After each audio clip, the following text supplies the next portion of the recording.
이산 가족 이야기, 나의 살던 고향은 아나운서 임수민입니다.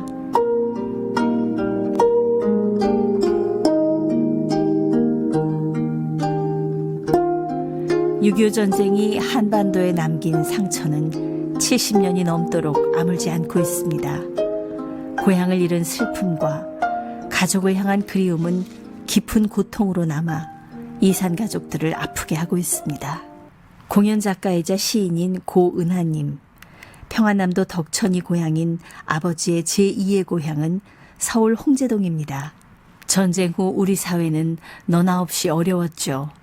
모두가 전쟁의 깊은 상처로 허덕이던 시절, 아버지는 어려운 이웃들과 나누고 배려하며 사셨는데요.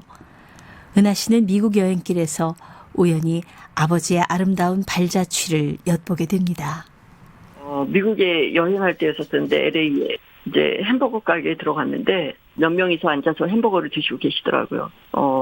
그분이 이제 그러면서 한국에 서울이에요. 그래서 네 서울이에요. 그랬더니 어디에서 사셨어요? 이렇게 물으시더라고요.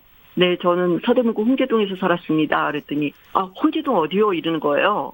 그래서 주유소 뒤에 있는 거기서 살았습니다. 그랬더니 갑자기 얼굴이 색이 싹 변하면서 혹시 아버님 조남이 어떻게 되시냐는 거예요. 그래서 저희 아버지는 고 상자 용자를 씁니다. 그랬더니 깜짝 놀라면서 거의 막 뒤로 나자빠질 정도의 얼굴이 되는 거예요. 어려운 이웃을 보면 북한에서 고초를 겪을 가족들이 떠올랐던 걸까요? 그렇게 풍족하지 않았던 아버지는 어렵고 힘든 이들이 기댈 수 있는 마음의 고향으로 사셨습니다. 미국으로 건너올 때 네 가족이 왔는데 비행기표 정도뿐이 없는 그런 상황에 어느 정도 정착을 하려면 돈이 필요해서 친지들한테 사정을 했대요. 그랬더니 다 거절당했대요.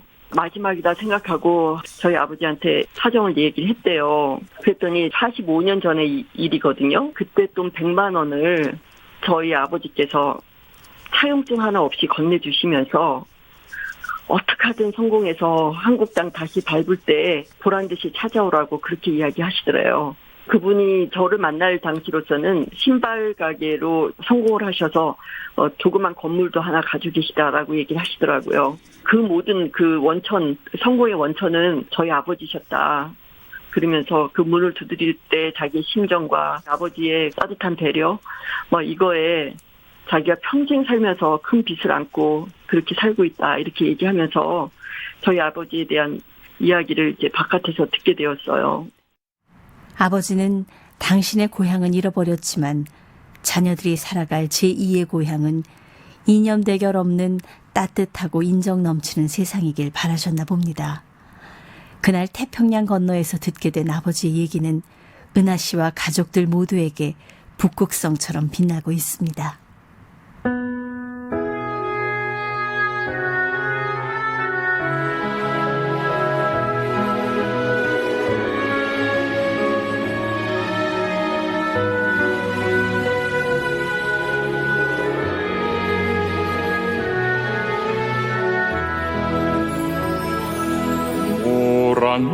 모락모락 피어나는 아버지 얘기 잊을 수 없어 해마다 꽃 피우네 아리도록 가슴에 싣는 아버지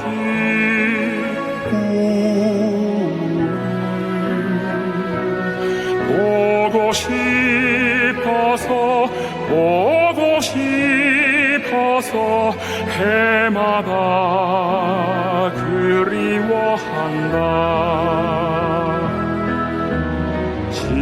지나간 세월에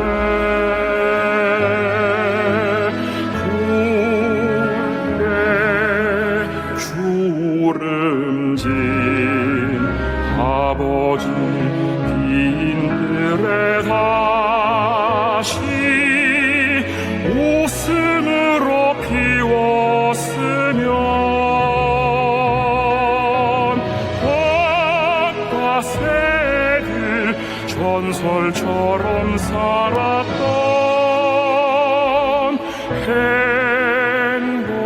행복한 뜰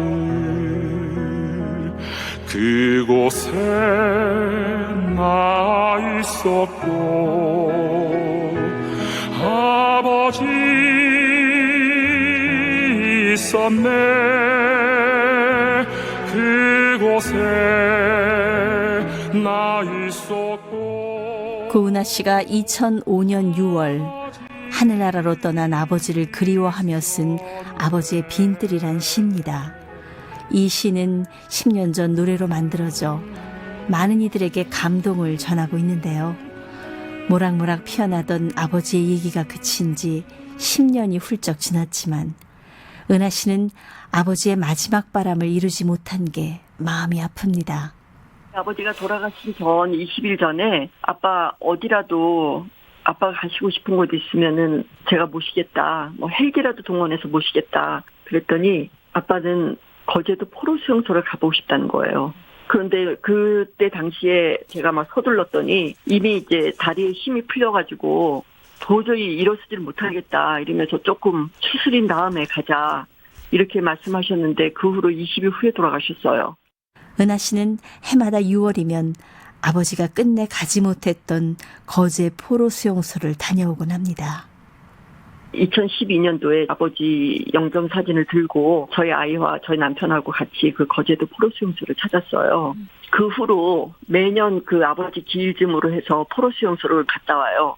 한 번에 다 알 수는 없을 것 같아요. 왜 여기를 임종을 앞두고 포로 수용소를 말씀하셨었는지 그건 아직도 다 알 수는 없어요. 근데 매년 갈 때마다 또 다른 측면에서의 생각이 들고 그러네요. 제가 위령탑에 아버지 영정 사진을 놓고 정말 오열을 금치를 못했는데 17만 명이 포로 수용소에 갇혔었답니다. 근데 그중에서 7만 명이 죽어나갔고 남은 10만 명 중에서 7만 명은 남한으로 나머지 3만 명은 중공군과 다시 북한으로 포로 교환할 때 넘어간 그런 케이스래요. 그래서 도대체 어떤 심정으로 살았을까라는 그런 것들이 해마다 제가 좀 더 철이 들면서 더 느껴지고 더 깊이 생각이 되게 되고 그렇게 되네요.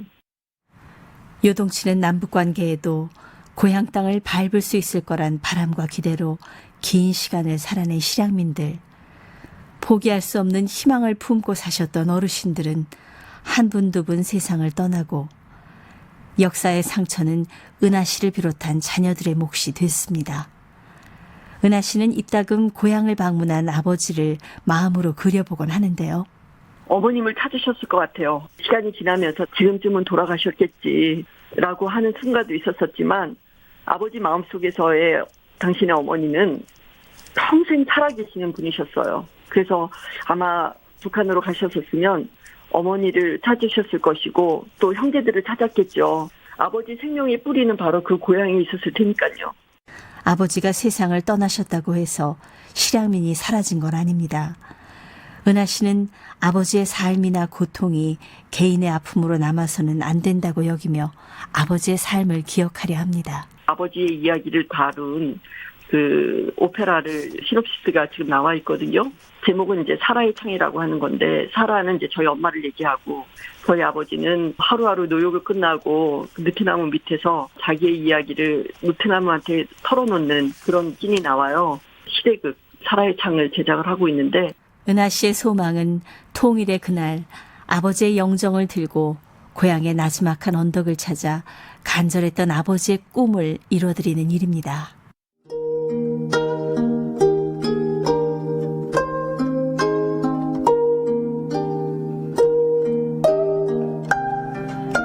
이산 가족 이야기 나의 살던 고향은 평안남도 덕천이 고향인 고 고상영 어르신의 사연을 공연 작가이자 시인인 따님 고은아님께 들어봤습니다. 진행의 임수민이었습니다. 고맙습니다.